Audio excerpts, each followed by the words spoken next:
Louvado seja nosso Senhor Jesus Cristo. Nós vamos dar continuidade à nossa leitura do profeta Jeremias, nosso 10º encontro. Vamos trabalhar Jeremias, o capítulo 4, do versículo 9 ao versículo 18. Vamos primeiro ouvir o nosso texto. Versículo 9. Nesse dia, oráculo de Javé. O rei e os comandantes vão perder a coragem. Os sacerdotes ficarão perturbados e os profetas abismados. Eu disse: Ah, Senhor Javé, tu enganaste mesmo este povo em Jerusalém, dizendo que para nós haveria paz, quando a espada já estava em nossa garganta. Nesse tempo, vão dizer a este povo e a Jerusalém: um vento quente que não serve para abanar, nem para separar a palha, sopra das dunas do deserto em direção à capital do seu povo. É um vento forte que vem trabalhar para mim. Agora, contra eles vou pronunciar as sentenças. Ele avança como nuvens, seus carros são como furacão, seus cavalos mais ligeiros do que as águias. Ai de nós, estamos perdidos. Jerusalém, lave a maldade do seu coração para que possa ser salva. Até quando vai continuar deixando no coração esses pensamentos malignos? Porque um grito se levanta de Dan, e desde a montanha de Efraim anuncia a calamidade? Diga às nações, anunciem contra Jerusalém. Chegam inimigos de uma terra distante e dão gritos de guerra contra as cidades de Judá. Como guardas de um campo, eles a cercam, pois foi contra mim que você se revoltou, oráculo de Javé. A conduta que você teve e suas ações é de que provocaram tudo isso. Como é amarga sua maldade, ela penetra até o seu coração. Então, esse é o texto que nós vamos refletir, tirado então desse profeta Jeremias, o versículo 9 ao versículo 18. Versículo 9. Nesse dia, oráculo de Javé, o rei e os comandantes vão perder a coragem. Os sacerdotes ficarão perturbados e os profetas abismados. Vemos nestes versículos o estado de abatimento progressivo. Esse estado de abatimento progressivo nós vamos ver no Jeremias 4, do versículo 9, que escutamos, até o versículo 12. Enquanto o perigo vai crescendo em ameaças, nós já vimos, vamos ver lá no capítulo 4, versículo 13. E se aproxima até as portas do país, no capítulo 4, lá no versículo 15. E chega então à cidade santa de Jerusalém. Então, Jeremias capítulo 4, versículo 16 a 17. É o próprio Javé que descreve a profunda consternação dos líderes judeus, tanto políticos quanto religiosos, antes de anunciar o destino final, que nós estamos encontrando em Jeremias, do capítulo 4, versículo 9 a 12. Assim, a ameaça impetuosa do invasor é comparada com a rápida e terrível tempestade no deserto. Assim, no versículo 9, vemos 4 categorias de chefes: os reis, os comandantes, os sacerdotes, os profetas. O povo de Deus fica sem direção, sem comando. Seja o comando político, que eles não têm, comandantes, sejam os religiosos, sacerdotes e profetas. O momento é crítico e não há quem possa ajudar o povo. Se esperava dos comandantes e reis, mas estes perderam a coragem de um exército e perderam também o comando do rei. Os sacerdotes que mantêm o culto e a fidelidade à aliança ficam então perturbados. Os profetas, instrumentos de Deus, ficam abismados com aquilo que está acontecendo. Claro que aqui se refere aos falsos profetas. Versículo 10. Eu disse: Ah, Senhor Javé, tu enganaste mesmo este povo em Jerusalém, dizendo que para nós haveria paz, quando a espada já estava na nossa garganta. Aqui intervêm os falsos profetas, não é Jeremias, mas os falsos profetas intervêm aqui. Eles ficaram abismados. E aqui nesse versículo, os falsos profetas, dizem: Ah, Senhor Javé, tu enganaste mesmo este povo e Jerusalém, dizendo que para nós haveria paz. São palavras dos falsos profetas, que anunciavam aquilo que os reis e governantes queriam ouvir e ganhavam dinheiro com suas profecias. Eles anunciavam a paz como se Deus, Javé, houvesse prometido, mas não era verdade. Quando a espada já estava na nossa garganta, dizem os falsos profetas. Aqui, a raiz, porque ficaram abismados, esses falsos profetas. Eles não podem impor a Deus suas vontades, e Deus agora os desmascara. Versículo 11.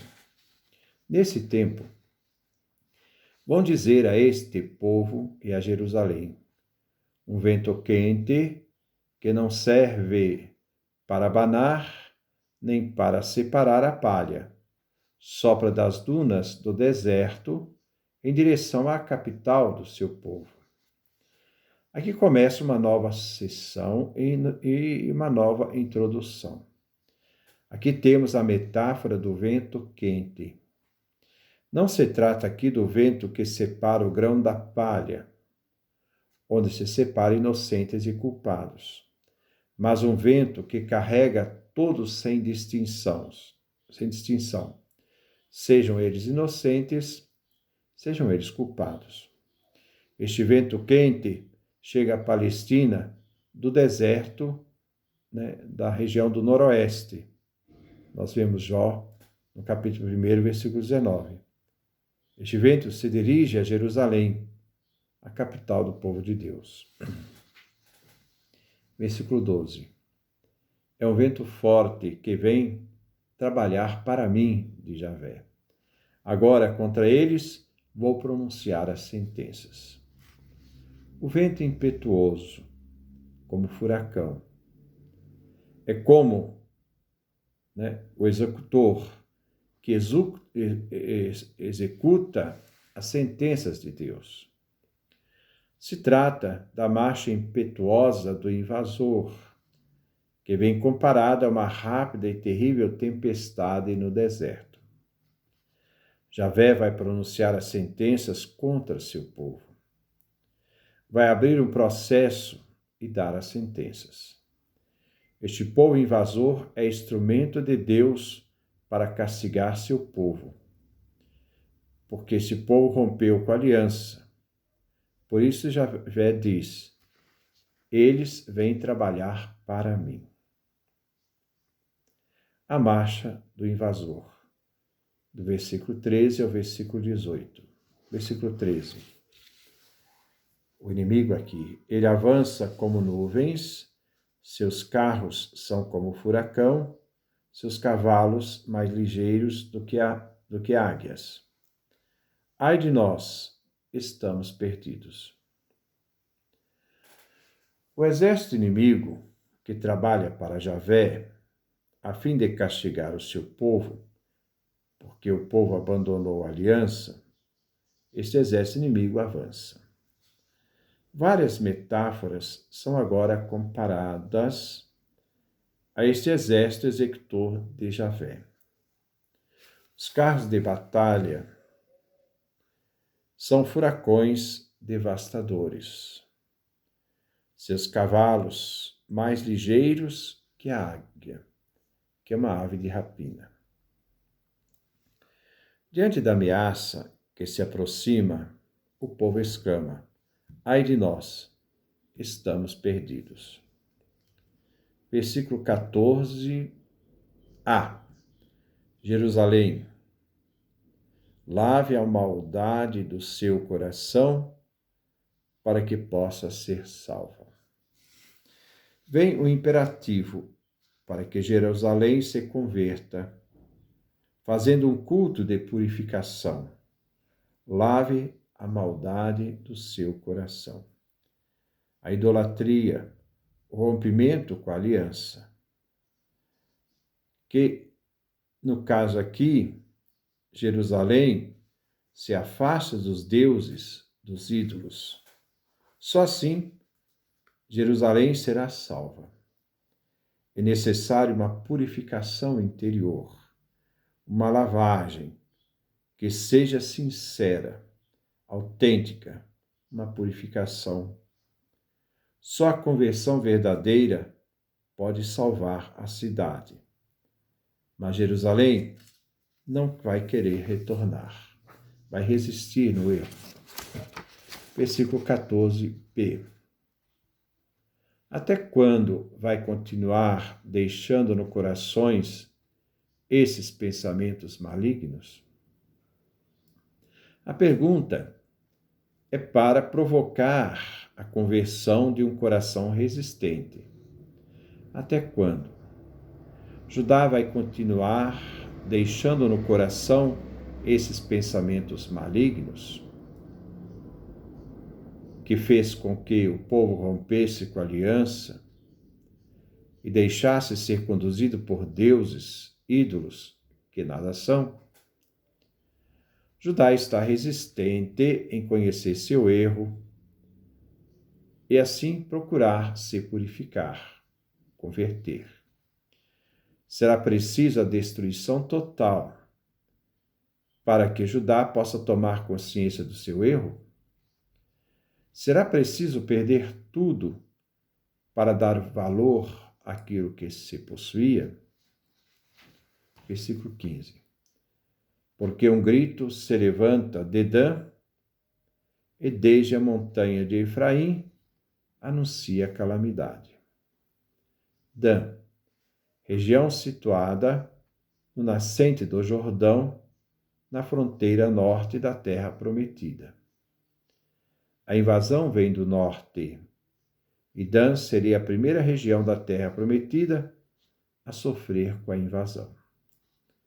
Montanha de Efraim, região montanhosa de Siquém e Betel. Essas duas regiões pertenciam ao Reino do Norte, Israel. E essas regiões serão as primeiras a serem invadidas. A ameaça se aproxima do norte e já entra na Terra Santa. Versículo 14b. Até quando vai continuar deixando os corações esses pensamentos malignos? Nós vimos que foi uma pergunta de complemento, na tentativa de provocar, então, a conversão do povo. Ora, versículo 16. Digam às nações, anunciem contra Jerusalém. Chegam os inimigos de uma terra distante e dão gritos de guerra contra as cidades de Judá. Deve-se fazer um anúncio público. sobre o que vai acontecer em Judá. Digam às nações. O anúncio é contra Jerusalém, centro do governo e religioso de Judá. Os inimigos se aproximam e estão anunciando a guerra contra Judá, o Reino do Sul. Aqui se denuncia Jerusalém como no processo jurídico, pois a pena será imposta. Versículo 17. Como guardas de um campo, eles a cercam, pois foi contra mim que você se revoltou, oráculo de Javé. O inimigo aqui vem comparado a vigilantes, guardas da torre de vigia. Os inimigos, guardas, vigias de um campo, estão cercando Jerusalém, pois Judá se revoltou contra Javé, abandonando a aliança, deixando Javé de lado e fazendo alianças com reinos e também com suas divindades. Versículo 18. A conduta que você teve, suas ações, é que lhe provocaram tudo isto. Como é amarga a sua maldade. Ela penetra até o seu coração. Judá sofre a pena, como consequência do seu crime, abandonar Javé e a aliança, servindo e adorando outros deuses. A conduta e as ações de Judá geram, então, no caso, este castigo. A maldade custará muito cara, será amarga, tão dolorosa, que penetra, que fere até o coração de Judá, até o seu templo, que também será destruído.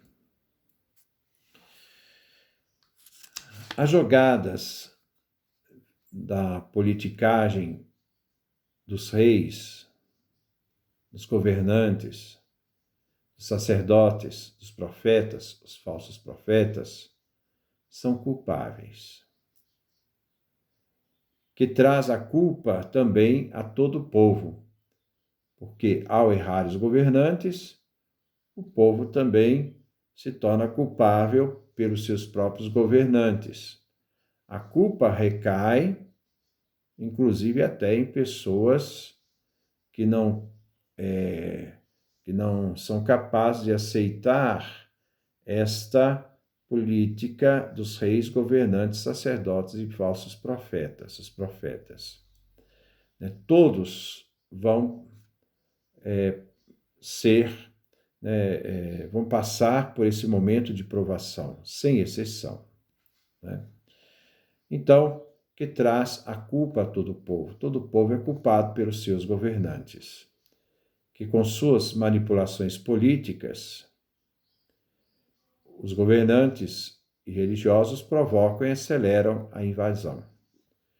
Os governantes acreditavam mais em alianças com os reinos, seus reis, do que aliança com Deus. Agora, já imaginou se nós também, todo o povo, vamos supor, no nosso Brasil, fosse culpado por aquilo que os reis, os governantes, os líderes religiosos, sacerdotes e profetas fazem? É claro que muitas vezes nós somos culpáveis por todas as vezes em que deixamos que essas situações aconteçam. Essa omissão das pessoas boas também fazem delas serem culpadas pelas suas próprias omissões. Mas isso é outro assunto. Que Deus nos dê a sua graça, a sua bênção, sua face resplandeça sobre nós.